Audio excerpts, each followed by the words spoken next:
Apa sih yang harus kita lakukan jika kita berada dalam dua pilihan? Sebelum kalian memilih, dengerin ceritaku dulu yuk. Hai semuanya, perkenalkan aku Kasma. Kali ini aku akan berbagi pengalaman aku ketika aku berada di dua pilihan.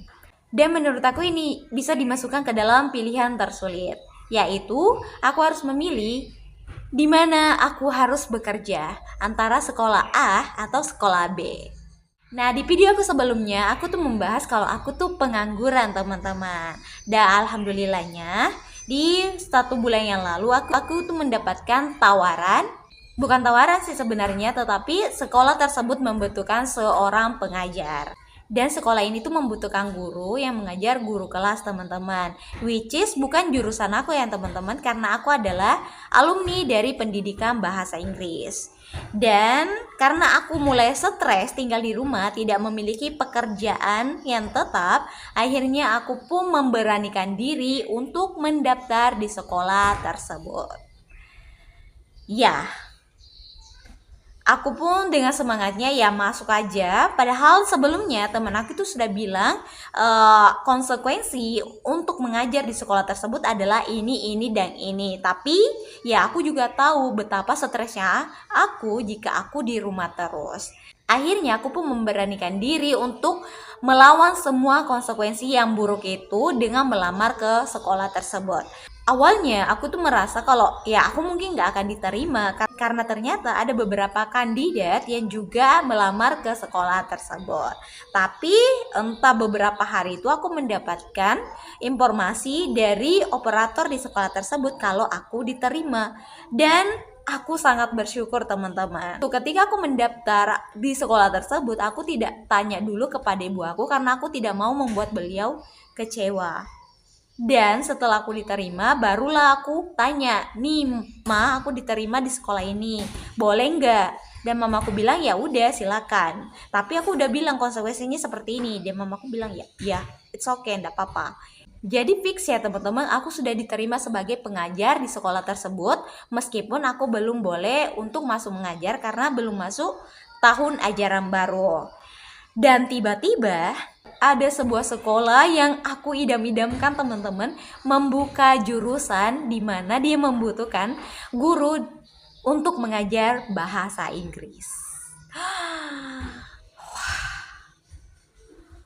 Kalian mungkin bilang ya, sholat istikharah aja kak, karena itu adalah hal yang paling mustajab kita lakukan kalau kita berada di dua pilihan.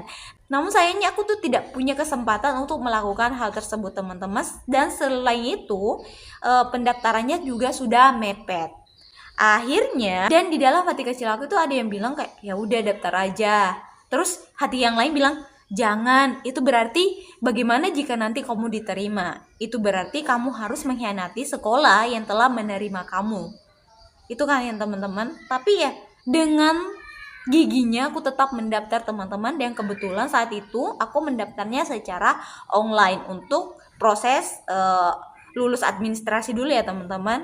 Nah, setelah semuanya aku selesai lakukan, tibalah di mana pengumuman lolos administrasi dan aku lolos, teman-teman. Jadi setelah tahap administrasi, kami diharuskan untuk mengikuti tes wawancara dan juga tes tulisan. Nah, di situ aku bingung. Aku bahkan nggak tahu apakah aku harus datang atau tidak. Karena itu yang selalu aku bayangkan, teman-teman, bagaimana jika aku diterima. Berarti aku harus memilih di antara dua sekolah ini. Jika aku memilih sekolah yang aku idam-idamkan ini, berarti aku telah mengkhianati sekolah yang telah menerima aku sebelumnya. Dan menurut aku itu bukan sesuatu hal yang bagus, teman-teman. Akhirnya aku belum bisa, teman-teman, untuk mengatakan aku tidak ikut atau ikut. Dan ketika aku dipanggil untuk wawancara, kadarullah aku mendapatkan hambatan nih, teman-teman. Tapi aku bilang nih ke panitianya, maaf ya kak, kayaknya aku nggak bisa hadir untuk tes wawancara dan juga tes tulisannya. Oh, si kakaknya bilang oh iya nggak apa-apa. Dan aku kira itu sudah jadi keputusan terakhir, teman-teman. Ya udah, aku akan fokus di sekolah pertama aku. Tapi ternyata tidak. Keesokan harinya panitia dari penerimaan tersebut itu menghubungi aku lagi dan mengatakan kalau siap nggak kak untuk hadir nanti untuk melakukan tes wawancara. Akhirnya tibalah aku di kegalauan yang kedua. Tiba-tiba aku teringat lagi nih sama teman aku yang pernah mengajar juga di sekolah yang ibaratnya satu cabang itu teman-teman. Cuman dia di tingkat SD-nya. Aku tanya nih ke dia tentang hal apa yang menguntungkan dan juga yang kurang dari sekolah tersebut jika aku mengajar di sana. Dia jelaskan nih dari A sampai Z sedetail-detailnya teman-teman. Kalau kamu kok mengajar di sini mungkin kamu akan seperti ini, tapi kalau kamu mengajar di sini ya ada juga yang manfaatnya begini-begini. Mungkin bagi waktu itu manfaatnya itu lebih kecil dibandingkan kekurangannya, dan akhirnya aku memutuskan untuk tetap memilih di sekolah pertama. Nah, hal yang ingin aku share kepada kalian di video aku ini yaitu ketika kalian berada di dua pilihan, kalian bisa kalian bisa cari dulu apa manfaat dan kekurangannya. Terus kalian bisa sholat istihara kalau kalian sempat. Dan yang ketiga, apakah kalian sudah memilih? Jika kalian sudah memilih, maka menurut aku kalian ya coba aja untuk menjalani pilihan kalian itu. Kalau nanti kalian mendapatkan tantangan di pilihan kalian itu, ya mungkin akan ada penyesalan, tapi ya usahakan jangan sampai menyesal lah. Dan pasti akan ada hikmah di balik pilihan tersebut.